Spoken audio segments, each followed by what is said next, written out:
بسم اللہ الرحمن الرحیم۔ میں آپ سب کا بہت ہی شکر گزار ہوں، خاص طور پہ پاکستان بار کونسل کا، طارق صاحب آپ کا، عابد ساکی صاحب آپ کا، قلب حسن صاحب آپ کا، کہ آپ نے پاکستان کے سارے سیاسی جماعتوں کو ایک میز پہ جمع کر دیا ہے، اور آپ نے جو سول سوسائٹی کے نمائندے ہیں، جو لیگل فٹرنٹی کے نمائندے ہیں، آپ نے ہم سب کو یہ موقع دیا ہے کہ ہم ان بہت ہی اہم ایشوز پہ اپنا پوائنٹ آف ویو شیئر کر سکتے ہیں۔ شروع کرنا چاہوں گا، اس لیے ہر پارٹی نے اپنا جماعت کا بھی بات کی تو میں اپنا جماعت کا بھی بات کروں۔ میں پاکستان پیپلز پارٹی کا چیئرمین ہوں۔ ہم شہداء کے جماعت سے یاد کیا جاتا ہے۔ میرے خاندان کو شہید کیا ہے۔ ریاست نے ایک ایک کر کے شہید کیا ہے۔ میرا نانا کو پھانسی پہ چڑھایا گیا ہے۔ میر مرتضی بھٹو صاحب کو میرے والدہ کے حکومت کے دوران کراچی کے سڑکوں پہ قتل کیا گیا ہے۔ شاہ نواز بھٹو صاحب کو عمر 27 کا تھا، زہر پلا کے شہید کیا گیا ہے۔ شہید محترمہ بینظیر بھٹو آپ سب جانتے ہو۔ بم دھماکے میں راول پنڈی کے سڑکوں پہ شہید کیا گیا ہے، لیکن ہم فخر کے ساتھ کہہ سکتے ہیں کہ ہم آج آپ کے درمیان ہیں۔ آپ لوگ جو شہید ذوالفقار علی بھٹو کے وقت میں شہید ذوالفقار علی بھٹو کے ساتھ تھے، ان لوگ جو شہید ذوالفقار علی بھٹو کے ساتھ نہیں تھے، آپ بھی آج ہمارے درمیان ہیں۔ اس وقت شہید ذوالفقار علی بھٹو کو کافر کہنے والے، شہید ذوالفقار علی بھٹو کو غدار کہنے والے آج شہید ماننے کو تیار ہے۔ ہم اس بات پہ فخر کرتے ہیں۔ شہید محترمہ بینظیر بھٹو کے بہت قریبی ساتھی میرے ارد گرد بیٹھے ہیں، 30 سال کی جدوجہد میں ساتھ دیے ہیں۔ ہم ان کا بھی بہت ہی شکر گزار ہیں، اور وہ بھی ہمارے ساتھ موجود ہے جو شہید محترمہ بینظیر بھٹو کو کہتے تھے کہ آپ خاتون ہو، آپ اس ملک کے وزیر اعظم نہیں ہو سکتے۔ وہ لوگ بھی موجود ہے جو شہید محترمہ بینظیر بھٹو کو کرپٹ کہتے تھے، آج وہ شہید محترمہ بینظیر بھٹو کو شہید مانتے ہیں۔ ہم آج بھی، ہم سے غلطیاں ہوتی ہیں، ہر کسی کا زندگی میں غلطیاں تو ہوتے ہیں، لیکن فخر کے ساتھ کہہ سکتے ہیں کہ ہم پہ حملے بھی ہوتے ہیں، میڈیا پہ ہمارا کردار کشی ہوتا ہے، ہمارا اپنے کردار کشی کا، ہمارا محروموں کا، ہمارے شہیدوں کا کردار کشی ہوتا ہے۔ آج بھی ہمارے جان پہ حملے ہوتے ہیں، لیکن ہم اپنے موقف پہ قائم ہیں، ہم اپنے منشور پہ قائم ہیں۔ کبھی کبھار ہم کامیاب ہوتے ہیں، کبھی کبھار ہم کامیاب نہیں ہوتے ہیں، لیکن ہمارا ایمان ہے کہ ہار جیت اللہ تعالیٰ کے ہاتھ میں ضرور ہے۔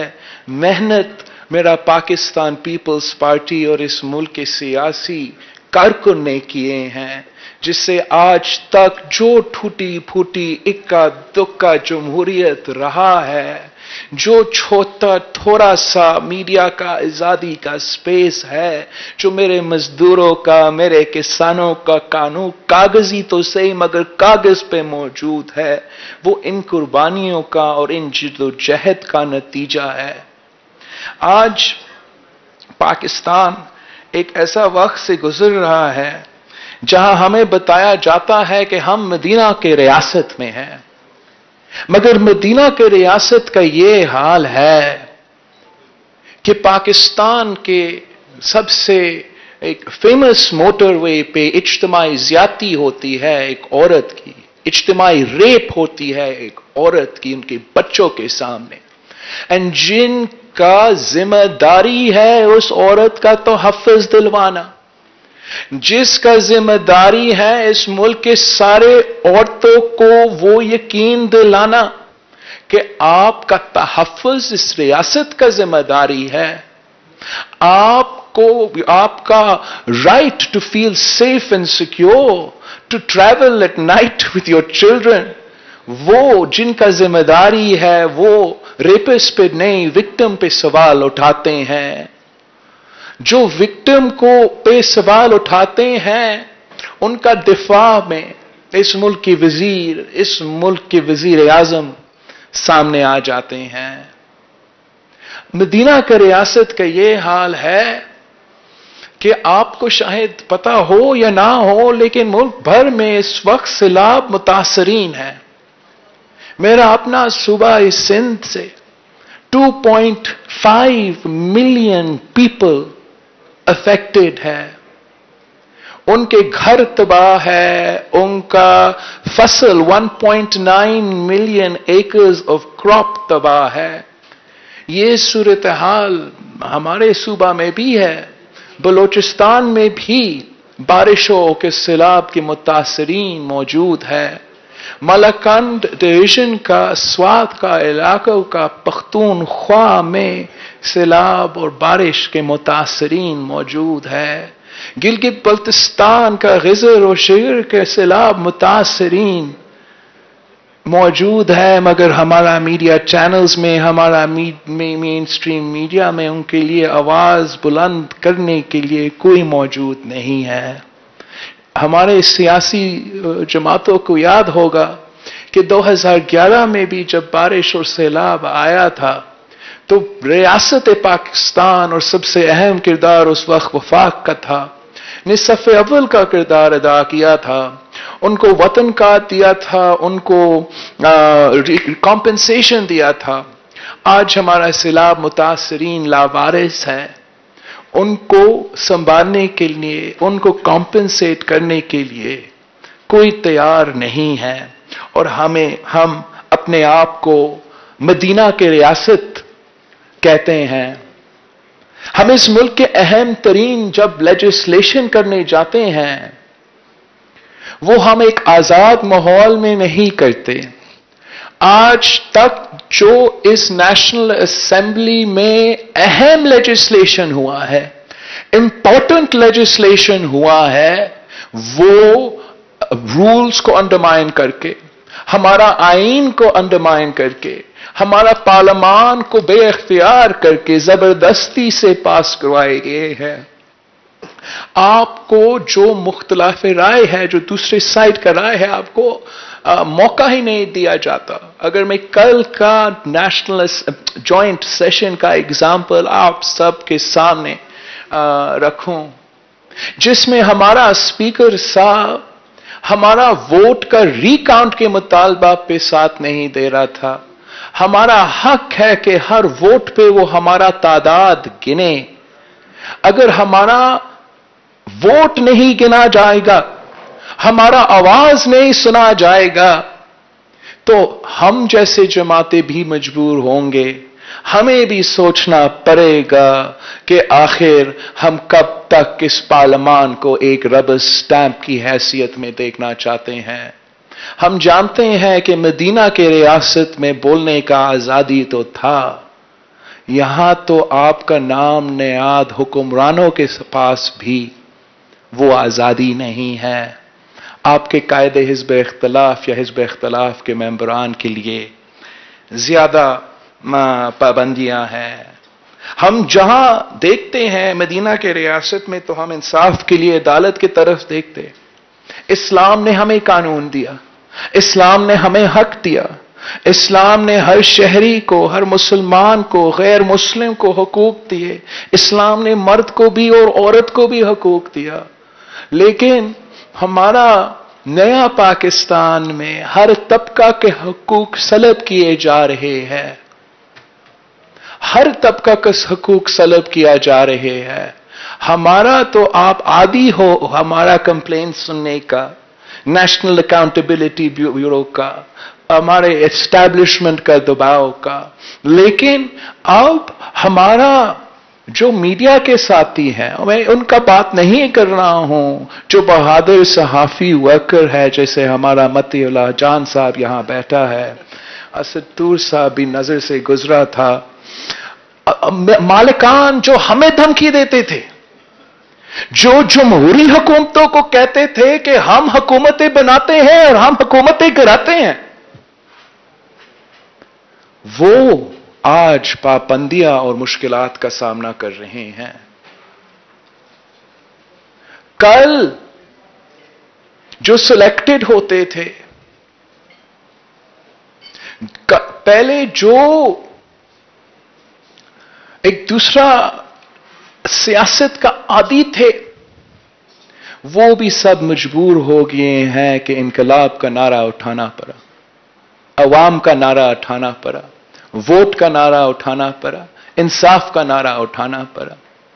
और आज हमारा बहुत रिस्पेक्टेबल, बहुत सीनियर बार के मेंबर्स, लॉयर्स ने हमें एक जगह पे यूनाइट किए हैं।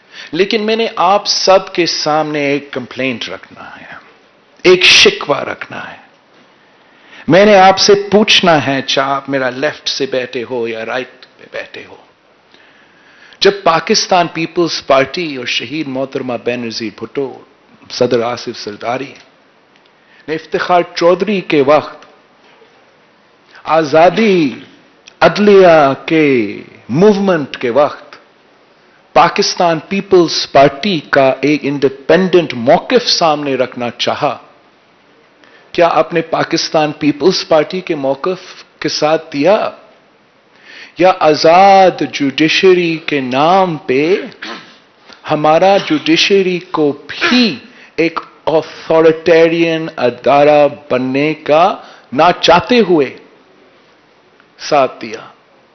मैं पूछना चाहूंगा कि क्या धांधली, आमरियत, सिलेक्टेड मीडिया का आजादी, क्या वो सिर्फ और सिर्फ पनामा के बाद शुरू हुआ?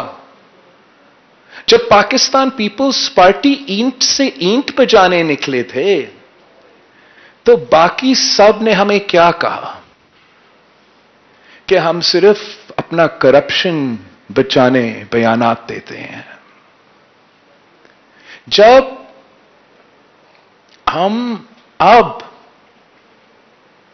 रोते हैं, कहते हैं कि 18वीं तरमीम एनएफसी अवार्ड निशाने पे हैं, अब हम बहुत खुश हैं कि हमारे साथ बहुत से जमातें भी खड़े हैं, बहुत से आवाजें खड़े हैं। लेकिन एक वक्त था जब हम कहते थे कि ये हमारे साथ किया जा रहा है इसलिए कि हमने 1973 के आईन को बहाल किया 18वीं तरमीम की सूरत में। एक वक्त ऐसा था जब हम कह रहे थे कि ये सब कुछ हो रहा है, किया जा रहा है, इस मुल्क का वफाकी जमहूरी लेफ्ट ऑफ सेंटर जमात को, जो इसका नेशनल प्रेजेंस है, इसको पॉलिटिकल इंजीनियरिंग के तहत जबरदस्ती एक सूबा तक बांधा जा रहा है, तो हमें नहीं सुना गया। हम सारे जमात जो यहां बैठे हैं उनके अपने कंप्लेंट्स हैं और हम सब से गलतियां हुए हैं। लेकिन जो 3 पॉइंट्स पाकिस्तान बार काउंसिल ने हमारे सामने रखे हैं, ये नए पॉइंट्स नहीं हैं। अगर हम कल नहीं तो आज हम इन तीनों पॉइंट्स पे तो मुत्तफिक हो जाए। कुछ चार्टर ऑफ डेमोक्रेसी में था कि हम जजेस के अपॉइंटमेंट्स कैसे करेंगे। चार्टर ऑफ डेमोक्रेसी में था कि एक कॉन्स्टिट्यूशनल कोर्ट होगा जिसमें सारे सूबे की नुमाइंदगी भी होगा। चार्टर ऑफ डेमोक्रेसी पे हमने बहुत काम किया था। जो काम रहता है वो जुडिशरी से मुतल्लक है। हमें मौका था, हम करने चाहा, हमें नहीं करने दिया। 19th अमेंडमेंट का जिक्र किया गया। 19th अमेंडमेंट में 100% एग्री करता हूं।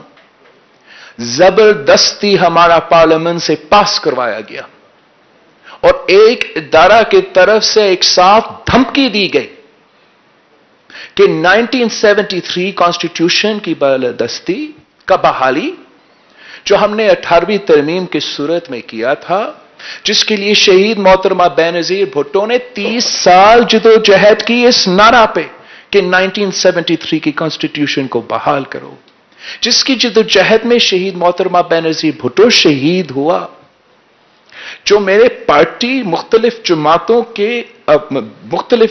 के लोग जेल भुगते, एग्जाइल भुगते ताकि हम ये कॉन्स्टिट्यूशन बहाल करें। उसमें एक लाइन की वजह से कि हमने पार्लियामान से, पार्लियामानी मेंबर्स के इनपुट से, लीगल फ्रेटर्निटी के इनपुट से, आपके बार के मेंबर्स से इनपुट से जजेस का फैसला करना है, उसको उन्होंने एक थ्रेट के तहत से देखा। ना सिर्फ हमारे जुडिशरी के जो मेंबरान है, रिस्पेक्टेबल मेंबरान है, मगर हमारे सियासी जमातों के साथी ने भी इसको शक की निगाह से देखा था और एक धमकी के नतीजे में 19th अमेंडमेंट पास किया गया और धमकी यह था कि आपका 1973 कॉन्स्टिट्यूशन, आपका इस्लामी वफाकी पार्लिमानी निजाम जो इस मुल्क को जोड़ता है, उसको हम उड़ा के रख देंगे। अगर कानून साजी जोर और धमकी से किया जाएगा तो उस कानून साजी का कोई मुस्तकबिल नहीं है, उस पार्लियामान के कोई मुस्तकबिल नहीं है। जैसे हमारा सीनियर सहाफी सुहेल वराइट साहब कहता है कि ये कंपनी नहीं चलेगी। हमने जुडिशियल अपॉइंटमेंट्स का जो ताकत है, जो तरीका है, अवाम ने यह फैसला करना है। अवाम का फोरम पार्लियामान है। मैं रिक्वेस्ट करूंगा इस फोरम से कि आप अपना रेजोल्यूशन में डालें कि 19th अमेंडमेंट रिपील करो और जो चार्टर ऑफ डेमोक्रेसी, जो 18th अमेंडमेंट और हमारे सब का मौकिफ है कि जजेस का तैनाती का जो तरीका है उसमें अवाम का सबसे ज्यादा रोल होना चाहिए।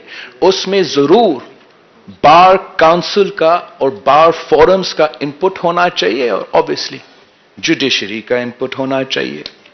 अकाउंटेबिलिटी का, नेशनल अकाउंटेबिलिटी ब्यूरो का जो आजकल का तरीकाकार है, जब से मैं कितना साल का था, 2 साल का था, मैं ये सिलसिला देख रहा हूं।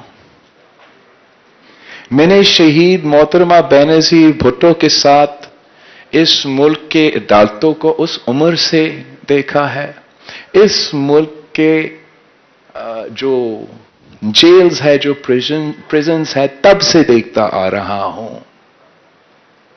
अफसोस के साथ कहना पड़ रहा है कि आज तक हम तो करप्शन केसेस तो भुगत रहे हैं। शहीद मोहतरमा बेनजीर भुट्टो की जिंदगी में क्या क्या केसेस नहीं लगाए गए थे। शुक्र अल्हम्दुलिल्लाह हर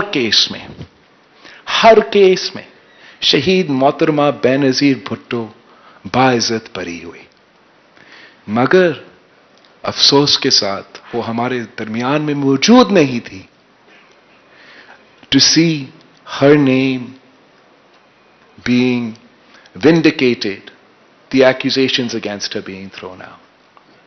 आपने अगर ये तरीका अपनाना है और आपने इस मुल्क के हर सियासतदान को दबाव के तहत, डंडा के थ्रू, अदालत के थ्रू चलाना है, तो आप कोशिश तो कर सकते हो, लेकिन जैसे सुहेल वराइट साहब कहता है, ये कंपनी नहीं चलेगी। आखिर जो आपका एजेंडा आइटम है, जो हम सब के लिए बहुत ही जरूरी है, जिसके बगैर ना मेरे वकला भाई अपना काम कर सकते हैं, ना हम सियासतदान अपना काम कर सकते हैं, ना हमारे सहाफी दोस्त अपना काम कर सकते हैं, वो है अपना सिविल लिबर्टीज, अपने इंसानी हकूक। اور ان پہ ہم سب سے ایک ہی بیان آنا چاہیے، ایک ہی بیانیہ آنا چاہیے، ایک ہی مطالبہ آنا چاہیے کہ سول لبرٹیز پہ، انسانی حقوق پہ ہم کمپرومائز کرنے کو تیار نہیں ہیں۔ ہم کیسے ایکسپٹ کر سکتے ہیں، کیسے ایکسپٹ کر سکتے ہیں کہ مدینہ کے ریاست میں 2020 میں آپ ایک کتاب نہیں چھاپ سکتے ہو، آپ ایک ٹویٹ نہیں کر سکتے ہو، آپ ایک ممبران پارلیمانی اسمبلی، ایک جماعت کا سربراہ ہوتے ہوئے آزادی کے ساتھ انٹرویو نہیں کر سکتے ہو، ورنہ آپ کا انٹرویو کٹ جائے گا۔ یہ ماڈرن دنیا کا، زندہ قوموں کا طریقہ نہیں ہے۔ ہم نے، میرا پارٹی نے، میرا خاندان نے اب قربانیاں بہت دی ہیں، اب ہم اپنا خون کا حساب چاہتے ہیں۔ اس خون سے یہ دستور بنا ہے، اس خون سے یہ دستور بنا ہے اور ہم نے اس دستور کو بچانا ہے۔ چاند نشانہ 1973 کا آئین یا 18ویں ترمیم ہو، یا نشانہ NFC ایوارڈ اور صوبے کے وسائل ہو، یا ہمارا عوام کے انسانی حقوق ہو، پاکستان پیپلز پارٹی، اور میں سمجھتا ہوں کہ یہاں جو بھی بیٹھے ہیں، ہم ان چیزوں پہ کمپرومائز کرنے کو تیار نہیں ہیں۔ ہمارا ایم ایک ہے، ہمارا خواہش ایک ہے۔ اب ہم نے اپنا اسٹریٹجی کو ایک کرنا پڑے گا، اپنا طریقہ کار کو ایک کرنا پڑے گا، اور سب مل کے اس جدوجہد کو آگے لے کے چلنا پڑے گا۔ اور میں ایک بار پھر اب سب کو بہت شکر گزار ہوں، ساقی صاحب آپ نے یہ بولنے کا موقع دیا، اور انشاءاللہ تعالی 2-3 دن بعد پاکستان پیپلز پارٹی کو موقع مل رہا ہے APC کو ہوسٹ کرنے کا، اور وہاں سے ہم امید رکھتے ہیں کہ سارے سیاسی جماعتیں آخرکار ایک پیج پہ آ کے اس ہائیبرڈ رجیم سے حساب مانگنے کو تیار ہوں گے۔ ہمارا پارلیمان کو پہلے آزاد کرنا پڑے گا، پھر ہم اپنا ملک کو بھی آزاد کریں گے۔ آپ سب کا شکریہ۔